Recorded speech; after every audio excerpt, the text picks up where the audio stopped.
नमस्कार विद्यार्थियों। आज हम अपनी विज्ञान के अध्याय संख्या 7 में मिल रहे हैं और ये अध्याय संख्या 7 का भी पार्ट नंबर 3 है और तीसरा इसका ये पार्ट है। और मैं आपको बता रहा था परमाणु सिद्धांत, तत्वों का आवर्ती वर्गीकरण व उसका गुणधर्म के बारे में अपन बात कर रहे थे। और मैं आपको परमाणु सिद्धांतों के बारे में बताए थे, अलग अलग वैज्ञानिकों के बारे में मैंने आपसे इसमें चर्चा की थी।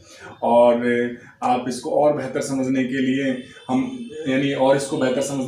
अपनी वीडियो को आगे बढ़ाते हैं और अब समय बर्बाद न करते हुए हम अध्ययन की ओर चलते हैं। विद्यार्थियों, जैसे कि आपको पता है कि आज हमारा जो टॉपिक है आपको बोर्ड पे नज़र आ रहा होगा, वर्गीकरण है। वर्गीकरण का अर्थ क्या होता है? वर्गीकरण का मतलब होता है, इंग्लिश में इसे बोलते हैं क्लासिफिकेशन। अब अगर मैं इसको सामान्य भाषा में बोलूं तो मैं इसको बोल सकता हूं एक तरह से बंटवारा या बांटना। वर्गीकरण क्यों करना पड़ता है, क्या आवश्यकता है वर्गीकरण की, तो उस विषय में अपन थोड़ी सी बात करेंगे। देखो विद्यार्थियों, जब किसी चीज़ों की यानी कोई भी हमारे पास चीज़ है और उसको अगर अपन को सुविधाजनक तरीके से लगाना है तो हमको उसका क्या वर्गीकरण करना पड़ता है। यानी जैसे कि अगर हम कपड़ों को कपड़ों की जगह ना रखकर कपड़ों को जूतों की जगह रख देंगे तो जब अपन सुबह अपने ऑफिस जाएंगे, स्कूल जाएंगे तो हमको क्या है वो सही जगह पे नहीं मिलेंगे। आप अपने बुक्स को बुक्स की जगह रखते हैं, पेन को पेन की जगह रखते हैं, अपने कपड़ों को कपड़ों की जगह रखते हैं। तो उस प्रकार से क्या है, हर चीज का हमने एक बंटवारा कर रखा है कि ये इस प्रकार की चीज है, इसे हमें यहाँ रखना है।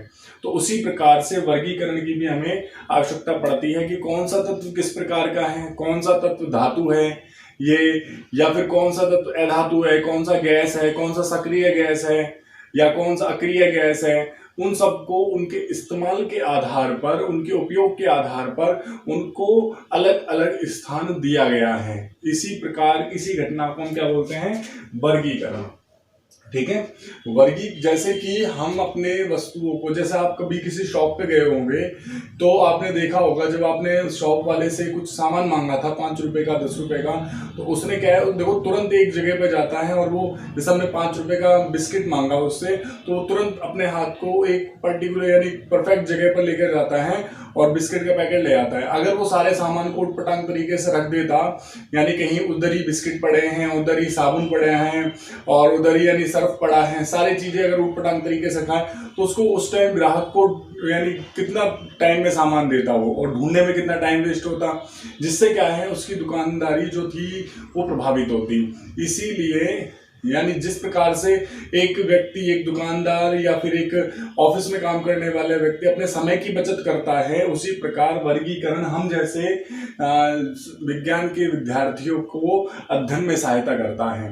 वर्गीकरण जैसे कि मैंने अभी तुरंत बोला ऑक्सीजन, अगर ऑक्सीजन का नंबर हमें नहीं पता होता, हम वैज्ञानिकों ने नहीं बताया होता कि ऑक्सीजन का नंबर 8 है, तो मैं कैसे पता पाता कि ऑक्सीजन की पहली कक्षा में 2 इलेक्ट्रॉन है, दूसरी में 6 इलेक्ट्रॉन है, तो कभी संभव ही नहीं हो पाती ये चीजें। इसीलिए वर्गीकरण की आवश्यकता हमें महसूस होती है। समझ में आई अपने बात? तो वर्गीकरण बहुत जरूरी है और वर्गीकरण के लिए सबसे पहले एक वैज्ञानिक सामने आए थे जिनका नाम था डॉबे-राइनर। क्या नाम था? डॉबे-राइनर। डॉबे-राइनर ने 1829 में वर्गीकरण स्टार्ट कर दिया। अब आप नोटिस कीजिए, जब हमने डाल्टन की बात की थी तब भी हमने लगभग 1800 सन की बात की थी।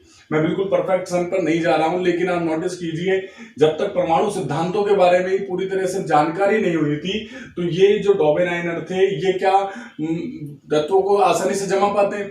जब 1829 में, आज हमारा 2020 चल रहा है और हमारी प्रकृति में करीबन 118 तत्व हैं, और उस टाइम पे 1829 में तो आप सोच के चलो कि कितने से तत्व मौजूद होंगे। तो 1829 में जब पूरी तरह से तत्व हमें प्राप्त नहीं हुए थे तो उनको वर्गीकृत करना भी बड़ा कठिन था। फिर भी डॉबे-राइनर ने अपने हिसाब से अपना दिमाग लगाकर तत्वों को बांटने की कोशिश की, लेकिन इनका जो सिद्धांत था ये पूरी तरह से क्या हो गया, आगे चलकर गलत हो गया। इनका जो एक तरीका था, त्रिक नियम इसे बोलते हैं, डॉबे-राइनर का क्या बोलते हैं, त्रिक नियम। पेपर में 1-2 नंबर का प्रश्न बन जाता है कि त्रिक नियम किसने दिया था, वर्गीकरण का त्रिक नियम डॉबे-राइनर ने दिया था। कब दिया था? 1829 में। इसमें 3-3 तत्वों के समूह बनाए गए थे। क्या बनाए गए थे? 3-3 तत्वों के समूह बनाए गए थे। देखो पहले इसमें देखो, पहली जो श्रेणी है लिथियम है, कैल्शियम है और क्लोरीन है। उसी प्रकार सोडियम, पोटेशियम है, स्ट्रोंशियम, बेरियम है और ब्रोमीन है और आयोडीन है। इनको आप इस प्रकार से भी याद कर सकते हैं। मैं आपको एक ट्रिक्स बता रहा हूं, जैसे कि लीनाक यानी ली से लिथियम, ना से सोडियम, कैसे पोटेशियम, लीनाक कासरबा का और सरबा, लीनाक कासरबा और कल बर आई। ठीक है, ये जो नियम है इसे हम क्या बोलते हैं, डॉबे-राइनर का त्रिक नियम कहते हैं। ठीक है, अच्छा, इस समूह में जो इन्होंने नियम दिया था उसकी जो मेन स्पेशलिटी क्या थी, उस नियम की स्पेशलिटी ये थी कि इस समूह में मध्य वाला जो तत्व है, जैसे कि आपको मध्य में दिख रहा है सोडियम, दिख रहा है आपको पहली लाइन में, मध्य में जो तत्व हैं परमाणु भार शेष दो तत्वों के परमाणु भार के औसत भार के बराबर है। यानी औसत भार के क्या है, वो बराबर हैं। जैसे कि मैं आपको बताऊं, लिथियम का जो परमाणु भार है वो कितना है, 7 है, और पोटेशियम का जो परमाणु भार है वो कितना है, 39 है। लिथियम का परमाणु भार कितना है, 7 है, और पोटेशियम का परमाणु भार कितना है, 39 है। जैसा कि आप देख रहे हैं, लिथियम का जो द्रव्यमान है वो कितना है, 7 है, और पोटेशियम का कितना है, 39 है। तो जब मैं 39 को और 7 को जोड़ता हूं तो कितना आता है, 46 आता है। कितना आता है, 46। अगर मैं 46 का एवरेज निकालता हूं तो 2 का कितना आता है, 23। और आप नोटिस कीजिए 23 किसका परमाणु भार है, सोडियम का। तो उन्होंने इस आधार पर जमाया है। जैसे कि दूसरे वाले जो तत्व है उसमें देखो, कैल्शियम जो फर्स्ट नंबर पर है, इस वाले का परमाणु भार कितना है, 40 है, और इसमें जो नीचे वाला जो तत्व है इसके परमाणु भार कितना है, 137 है। और आप इनको दोनों को जोड़ के चलोगे तो कितना आ जाता है, 177 आ जाता है। और 177 में जो अपन 2 का भाग देंगे तो करीबन 88 के समथिंग आएगा। समझ में आई अपने बात कुछ आपके, 88 के समथिंग आएगा। हालांकि कुछ ज्यादा आ रहा है लेकिन 88 के समथिंग आ रहा है, जो किसका परमाणु भार है, जो बीच वाले तत्व का परमाणु भार है। तो डॉबे-राइनर का जो नियम कहता है वो क्या कहता है कि प्रथम तत्व और अंतिम तत्व का जो परमाणु भार है उसका औसत जो परमाणु भार आएगा वो बीच वाले तत्वों का परमाणु भार होगा। ये नियम किसने दिया था, ये नियम डॉबे-राइनर नाम के वैज्ञानिक ने दिया था। आपको थोड़ा सा इसमें याद रखना है। आगे चलकर ये नियम कैसा हो जाता है, अनुपयुक्त हो जाता है, ये कोई काम का नहीं रहता है। इसके बाद एक और वैज्ञानिक आते हैं जिनका जो क्या बोलते हैं, परमाणु का जो नियम था वो नियम था न्यूलैंड का अष्टक नियम।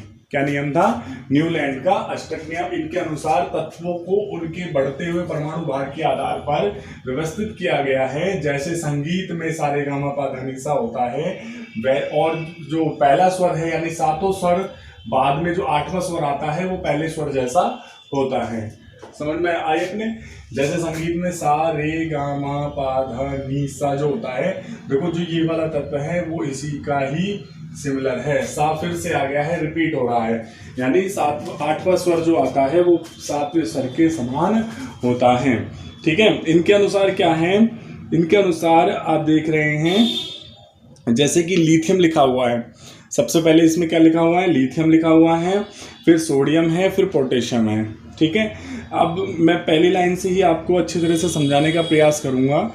जो लिथियम है आप नोटिस कीजिए, फिर वही वाली बात आ जाएंगी इसमें कि देखो जो लिथियम है इसका परमाणु भार कितना है या इसका नंबर कितना है, 3 है, और इसका नंबर कितना आता है, इसका नंबर आता है 19 है। इन दोनों को अगर अपन जोड़ेंगे तो कितना आएगा, 22, और 22 को अगर 2 में भाग देंगे तो कितना आ जाएगा, 11।